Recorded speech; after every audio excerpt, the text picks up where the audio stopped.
Hello there, and welcome to today's episode of the Easy EdTech Podcast. My name is Monica Burns, and I am so glad that you're here to join me today. If you want to make the most of education technology, aka EdTech, well, you are in the right place. My goal has always been to help make EdTech easier and give you ideas you can try yourself, share with a colleague, or bookmark for later in the school year. Every Tuesday here on the Easy EdTech Podcast, you'll hear stories from my time in the classroom, the work I do now with schools and districts, and my travels to different EdTech events. Get ready for solo episodes where I share some quick tips and stories, and interviews full of practical ideas and stories from new guests each month. If we mention something you'd like to check out, make sure to click the link. You'll find it in the episode description or the summary area where you're listening to this podcast, or you can find every episode and all of the resources we mention by going to classtechtips.com/podcast, or by going to classtechtips.com and just clicking on the Easy EdTech Podcast button at the top of the page.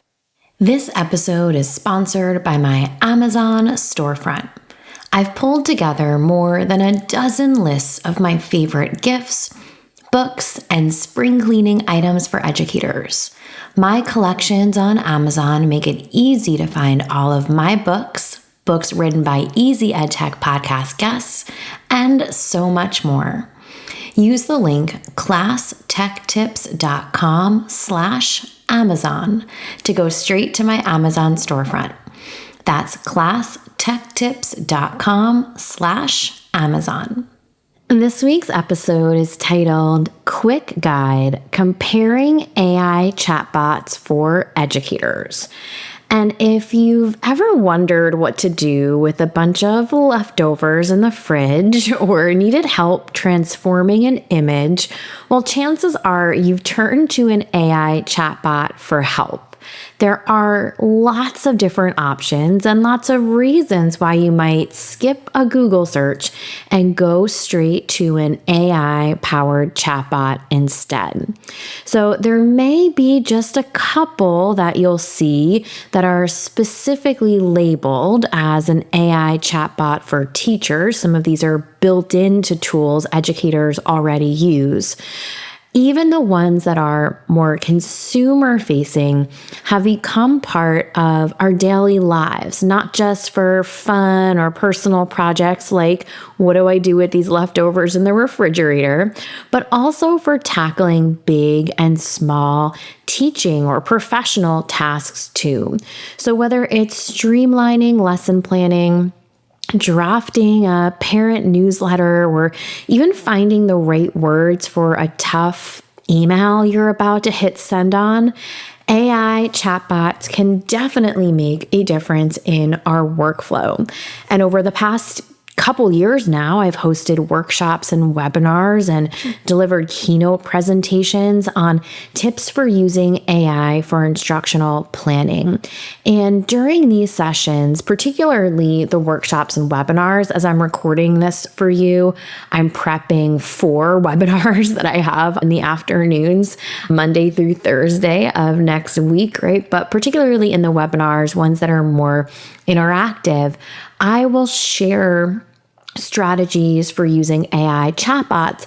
And then I'll also share some options, like here's an AI chatbot that does this one thing, or here's a differentiator between these 2 popular ones that I think are worth noticing. And so that's what really inspired today's episode. I wanted to give you a couple pieces of information around the different chatbots that are out there, things to look for, things that might be really important to you, or a feature that just doesn't have a place in your workflow, at least right now, that might make one chatbot a better choice than another. And that's what we'll take a look at in today's episode. So what exactly is an AI chatbot? Well, AI chatbots are tools that use artificial intelligence to respond to your questions or generate content, maybe help you brainstorm ideas. You can type in a question or a prompt or a task and receive a written response in return. These tools use LLMs or large language models trained on a massive amount of data, massive amount of text to help provide answers that address your question or the task that you've asked it to accomplish. So you can think of artificial intelligence or AI as this bigger category. Generative AI, where we're generating something that didn't quite exist before, as a smaller category, and a chatbot, where we have these interactive, sometimes feels like two-way experiences, as a smaller category of generative AI. If you have my quick reference guide, you might have seen AI chatbots in the title for that. And so as we think about what a chatbot can do, it's also important to know what they can't do or what they aren't exactly. Well, they're not perfect. They don't think like humans. Sometimes they make things up.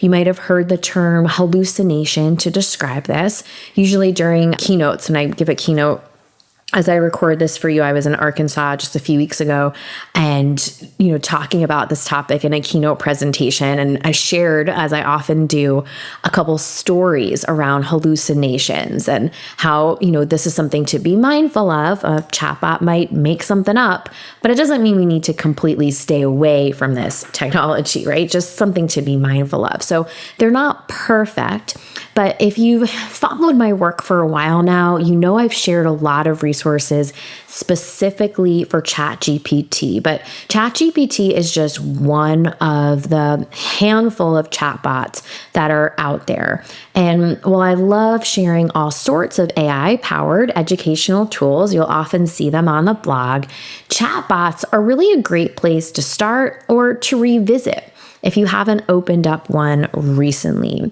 And because there are plenty available and some new ones that might pop up as you are moving through the school year, for today's episode, I've highlighted just a few, under a dozen, that stand out, and I explain what I think makes each one a little different or worthy of your consideration. It's not a full compare and contrast chart, but really a snapshot of what makes these unique.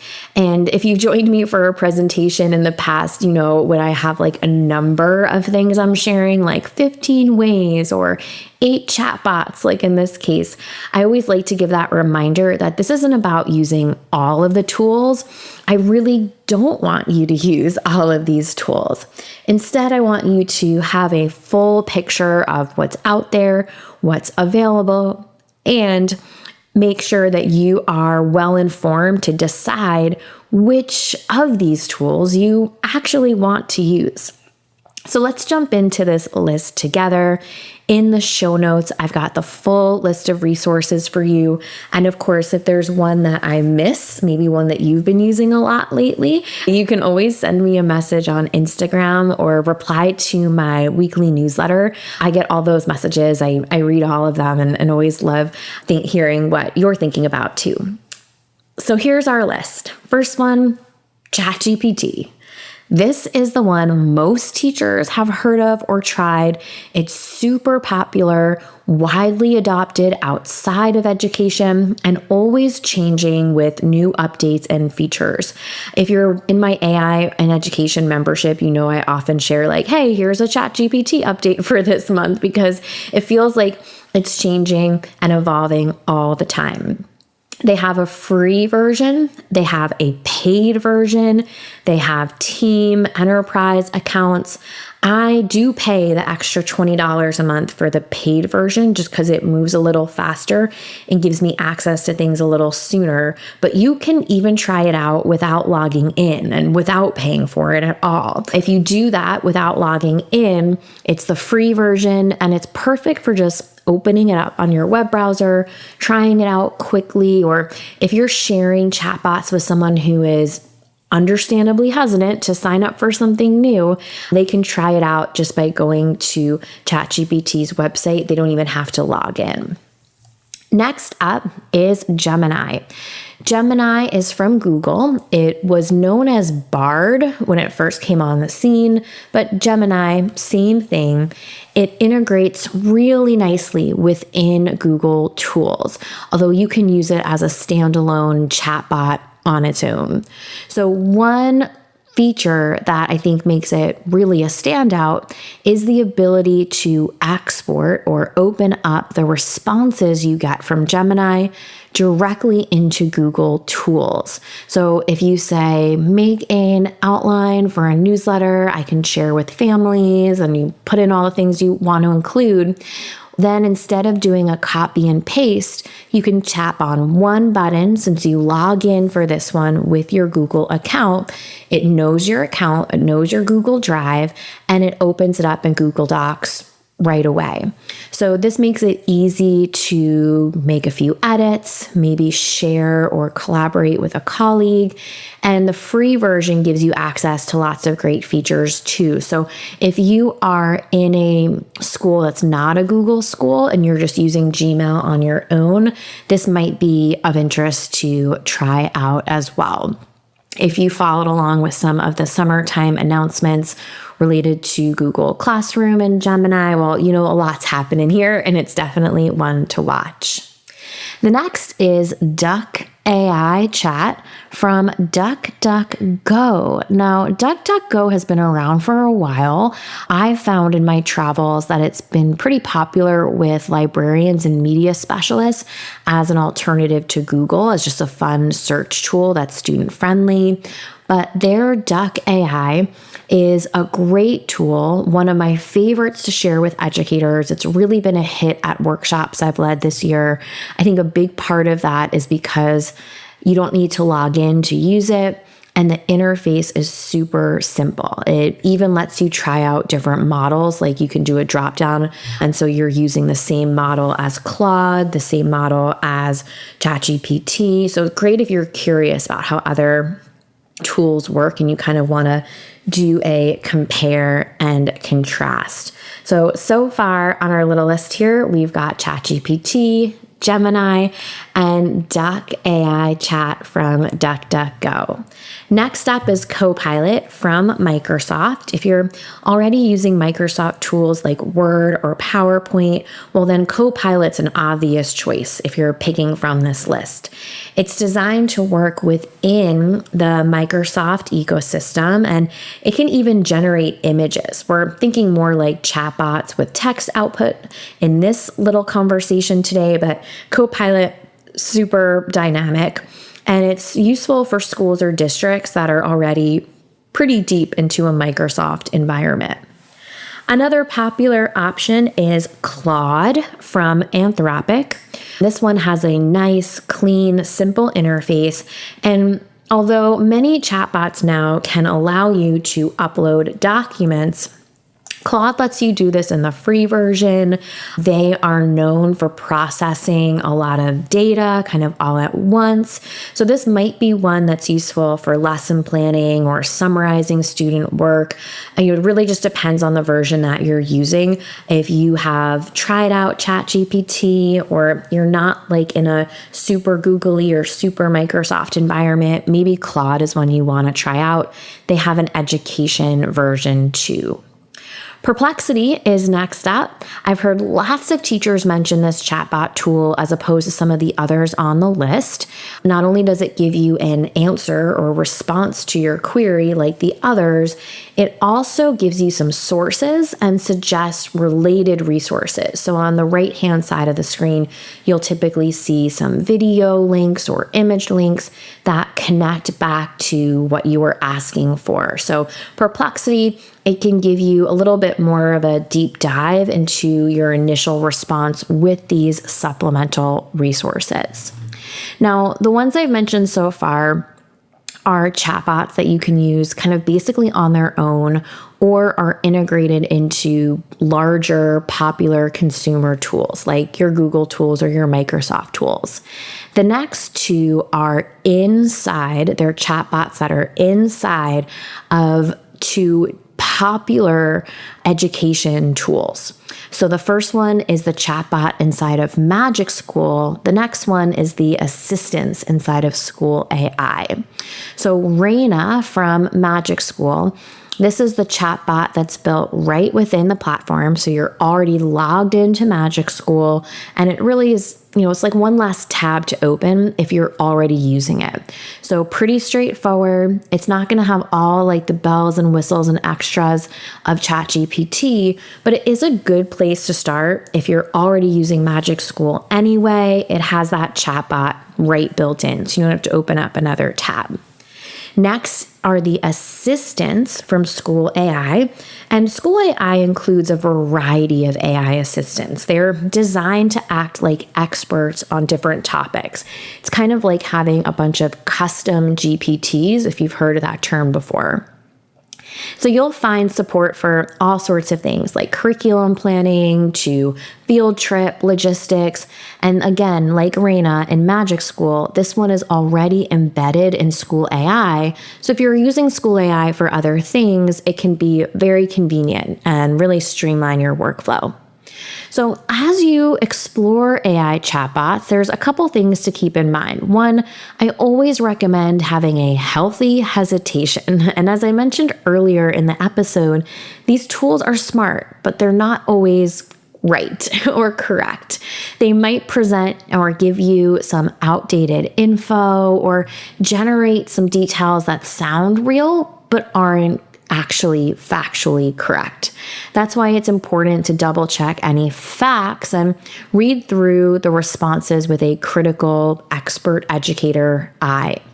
Now, chatbots can also reflect bias depending on how they were trained. So you want to take time to review the suggestions they provide. Literally, just this morning, I was using a chatbot, a custom GPT, where I was asking it for book recommendations, and it gave me 5 book recommendations based on the information. I said, like, I'm looking for books like this, and it gave me 5, and they were all written by authors who would fit kind of the same demo, right? Or the same profile. They weren't very diverse voices on the subject. And so I responded and said, can you give me more? Like, can you give me voices that represent different perspectives?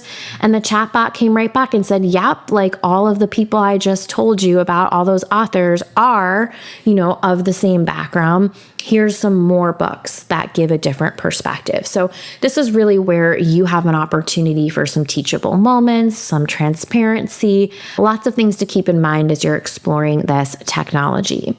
So I've got oodles of resources on my site for you all about AI. There's something specific you're looking for, send a message my way. My new strategy cards have AI prompts written right into them. I've got some freebies in the free stuff section of the blog of the 2 on the website. So oodles of things as you dive into this topic. So let's make this EdTech easy with a few key points from today's episode. Try different AI chatbots to find the ones that fit your teaching style. Use tools like Gemini and Copilot to integrate with platforms you already use. Double check those AI generated content or responses for accuracy and bias, and download and use prompt templates to get started with any chatbot. Remember, you can find the show notes and full list of resources from this episode by heading to easyedtechpodcast.com and finding today's episode. This episode is sponsored by my Amazon storefront. I've pulled together more than a dozen lists of my favorite gifts, books, and spring cleaning items for educators. My collections on Amazon make it easy to find all of my books written by Easy EdTech Podcast guests, and so much more. use the link classtechtips.com/Amazon to go straight to my Amazon storefront. That's classtechtips.com/Amazon. Thank you for listening to this new episode of the Easy EdTech Podcast.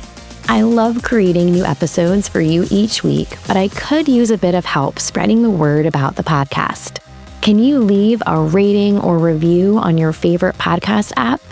Spotify will let you tap on the stars, and Apple Podcasts will let you tap on the stars and leave a 1 or 2 sentence review. Thank you so much for taking this extra step. It helps other educators find episodes like this one when they're searching for EdTech tips.